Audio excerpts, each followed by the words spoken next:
धर्म कह देना बहुत आसान है, एक शब्द, परंतु धर्मयुक्त जीवन जीना बहुत कठिन काम। हमारे ऋषि मुनियों ने जिया है, लेकिन किसने जिया है? सिबी दधीच हरिचंद नरेसा, सिबी दधीच हरिचंद नरेसा, सटे धर्म हित कोटि कलेसा, सटे धर्म हित कोटि कलेसा, रंती देवा बलि भूप सुजाना, रंती देवा बलि भूप सुजाना, धर्म धरे ओ सहि शंकर नाना, धर्म धरे ओ सहि शंकर नाना, धर्म धरे ओ सहि शंकर नाना, धर्म धरे ओ सहि शंकर नाना, सिबी दधीच हरिचंद नरेसा, सिबी दधीच हरिचंद नरेसा, सिबी दधीच हरिचंद नरेसा, सिबी दधीच। क्या किया? अपने हड्डी को ही कुटवा दिया। जब सुमंत्र जी रघुनाथ जी से कहने लगे कि भैया धर्म चक्रवर्ती का आदेश है कि आपको वन घुमा करके ले आए, तब मेरे प्रभु कितने कहते हैं कि धर्म पालन करने का अवसर सबको प्राप्त भी नहीं होता। इतना ये भी मान लीजिए, धर्म पालन करने का अवसर सबको नहीं मिलता। आपको यदि कथा सुहा रही है तो आप अपने को बड़भागी मानिए। ये आसानी से नहीं प्राप्त होता। प्रभु कह रहे हैं कि हे तात, धर्म पालन करने का अवसर सबको प्राप्त नहीं होता। और हम जिस रघुकुल में जन्म लिए हैं उसका तो इतिहास ही ऐसा है कि हमारे इतिहास में हरिश्चंद्र जी जैसे राजा हुए हैं, उस कुल में मैं अवतरित हुआ हूं। रामो विग्रहवान धर्म, क्यों? क्योंकि धर्म रति वृक्ष, धर्म रूपी वृक्ष के मूल हैं राम। धर्म आपको संयमित रखता है। धर्म आपके जीवन में हलचल नहीं लाने देता। भाई, जीवन है सुख दुख के पाले में ही चलता है। जीवन सुख में धैर्य बहुत बड़ी बात है। सुख में धैर्य और दुख में संयम, ये धर्म सिखाता है। क्या? सुख में धैर्य। आपके पास सुख है तो बहुत धैर्य रखिए और इंतजार कीजिए कि दुख आने वाला है।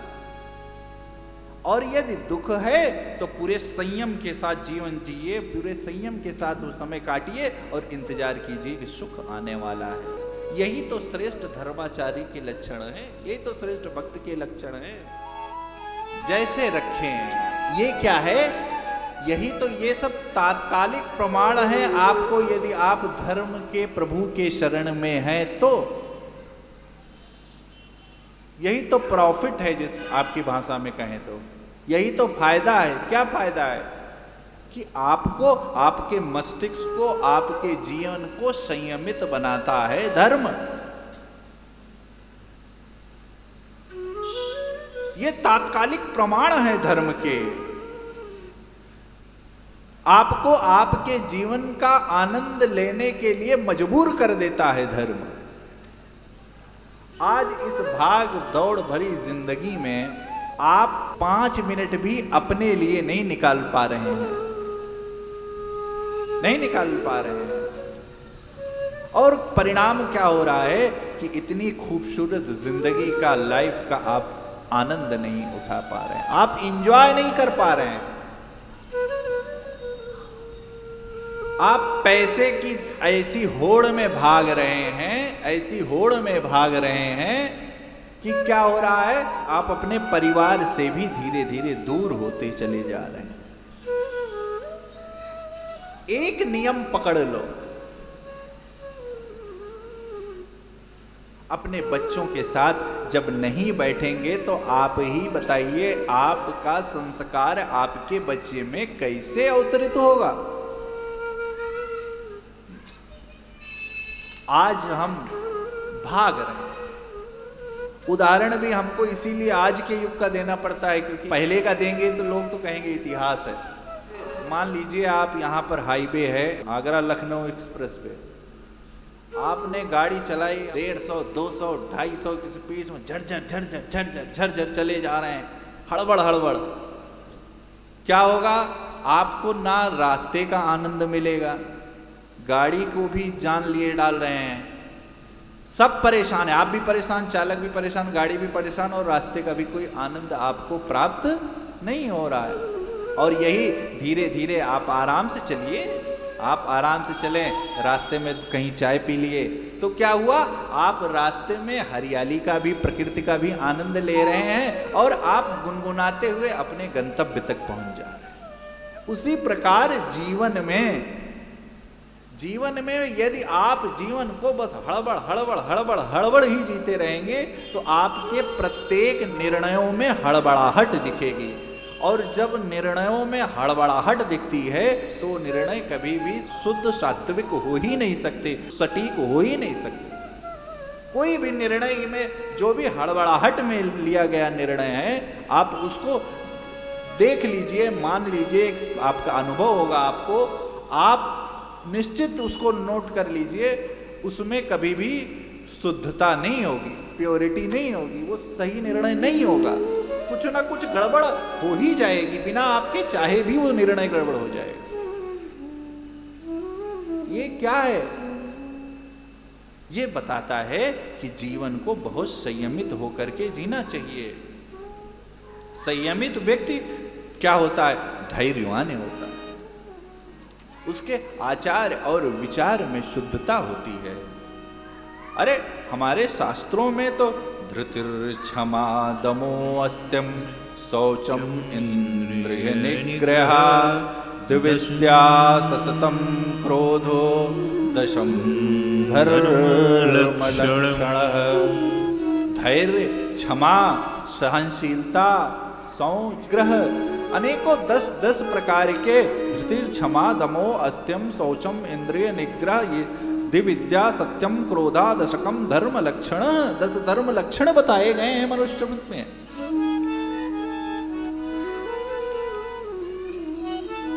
हमारे शास्त्र अब बस यही है ना, आप उतरो तो भाई। और तो और मानस में तो एकदम सीधा सीधा धर्म को एक लाइन में रख दिया, धर्म दूसर सत्य समान, धर्म न दूसर सत्य समान, वागम निगम पुराण बखाना, आगम निगम पुराण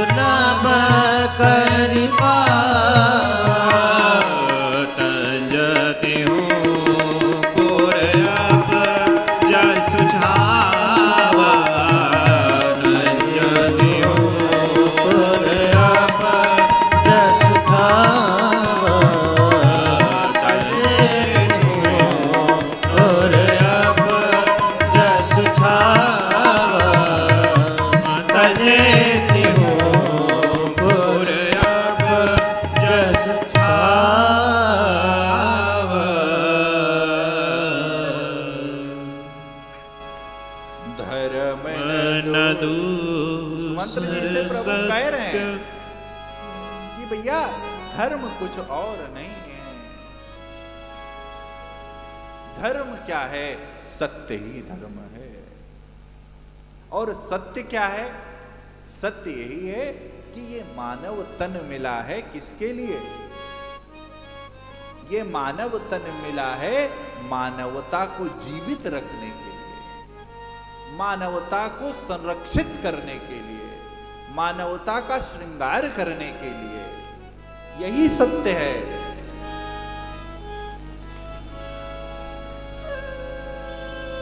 सत्य बोलिए, अच्छा है, सत्य तो बोलना ही चाहिए, परंतु नहीं हो पाता आपसे हमसे तो कुछ नहीं कर सकते, तो कम से कम मानवता को तो जीवित रखें। मानवता क्या है? मानवता वही है, वही 10 लक्षण धृति क्षमा दमा अस्तेम शौचम इंद्र निग्रह सविद्या दया करुणा क्षमा। पोथी पढ़ पढ़ जगमुआ पंडित भवा न कोय, और ढाई आखर प्रेम का पढ़े सुपंडित हो। प्रेम शब्द में पूरी मानवता को मानो निचोड़ करके रख दिया।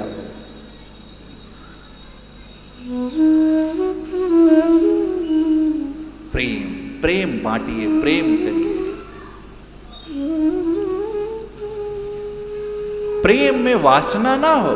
प्रेम और वासना, युवान भाई बहन, दोनों चीज अलग है। हम अपने शरीर की वासना को प्रेम का रूप न दें, प्रेम के साथ छलावा होगा। हम अपनी शरीर की वासना को शांत करने के लिए, युवान भाई बहन, प्रेम का नाम मत दे उसको। प्रेम तो भैया अनिर्वचनीय है, प्रेम को कोई भाग कह नहीं सकता। अरे प्रेम के कारण, अरे मेरे प्रभु, अरे जब मां कौशल्या जी बोली तो क्या हो गए कि जय शिशुलीला यत प्रिय शीला यह सुख परम अनुपा। और क्या सुनी बचन सुजाना रोगन ठाना कई बालक सुर क्या प्रेम के कारण वो अरूप अखंड क्या हो गए? अंक में आ गए। प्रेम में, अरे मां सबरी के पैर प्रभु, केवट प्रेम में, अरे मांगी नाव न केवट आना। और वहां पर बरबस राम सुमंत्र पठाए। ये प्रेम है जिन राम को, अरे यही घाटी की थोड़ी दूरियां हैं कटी लो जल। क्या कह रहे हैं कि हे प्रभु, यहीं पर इसी घाट के थोड़ी दूर पर यहां तक जल है, आप जा सकते हैं। अरे कह रहे हैं नहीं, हम तो आपके प्रेम, अरे प्रेम लपेटे पटे बिहसे करुणा इसकी तरफ चितई जान की लखन तनु। प्रेम में प्रभु, अरे लक्ष्मण जी देखते रहे, अरे मेरे प्रभु झूठा पा रहे हैं, अरे मेरे प्रभु को कौन पवा सकता है प्रेम क्या।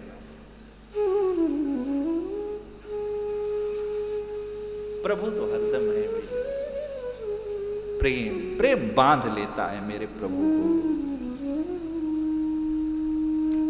और जो जीव प्रेमी होता है ना, उसके जीवन में कभी भी आप देखेंगे कोई हड़बड़ाहट नहीं रहती, कभी वो दोष नहीं देता। कष्ट होता है, परंतु वो कभी प्रभु को अपने दोषारोपण नहीं करता, प्रकृति को दोषारोपण नहीं करता। क्योंकि देखिए प्रकृति कुछ करती नहीं, आज अविवेक पूर्ण प्रकृति का दोहन ही हमारे दुख का कारण तो है। अविवेक पूर्ण हम प्रकृति का दोहन कर रहे हैं, वो चाहे प्रदूषण के दृष्टि से देख लीजिए,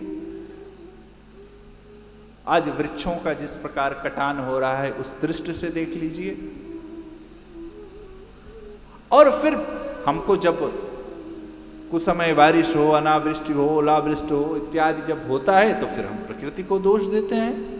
जब प्रभु का शरीर ही प्रकृति है तो उस प्रकृति को कभी हमने क्यों, क्योंकि देखिए शब्द ब्रह्म है, हमने प्रकृति के लिए कभी उच्च स्वर में राधा कृष्ण राधे राधे राम नाम कभी प्रकृति को सुनाया क्या?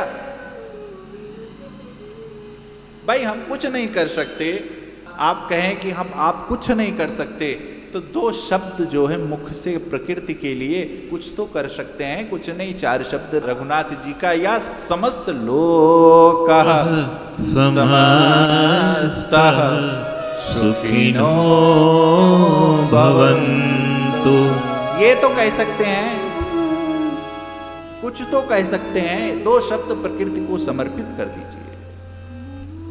परंतु क्या है, जीवन के इस उहापोह में, तनातनी में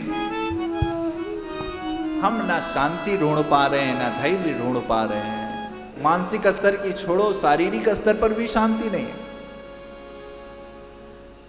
ना शारीरिक स्तर पर हम शांत हैं, ना मानसिक स्तर पर शांत हैं। क्यों? क्योंकि शांति हम तलाशते हैं, शांति तलाशा नहीं जाता भैया। और यदि आपको शांति और बेफिक्र होकर के जीवन जीना है तो उसका एक ही और एक ही है, धर्म न दूसर सत्य समाना।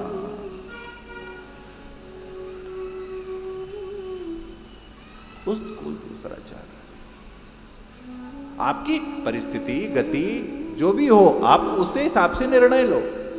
हर व्यक्ति की परिस्थिति गति एक जैसा नहीं रहती, वो चाहे बुद्धि की गति हो, शारीरिक गति हो, आपकी परिस्थिति अलग होगी, उसकी गति अलग होगी, परंतु निर्णय ये होना चाहिए कि कैसे हम समाज के लिए कार्य करें। क्यों? क्योंकि भैया इस समाज में आपको ही आपका जीवन सुधारना है, कोई आपके लिए आने वाला है वह नहीं है। क्योंकि आपको तभी तक लोग पूछते हैं जब तक आपके पास भौतिक सुख, ये सच्चाई मान लीजिए, जितनी जल्दी मान लेंगे ये सच है, यही आपकी सच्चाई है। आपको ही अपने आप से, इस समाज से लड़ना है।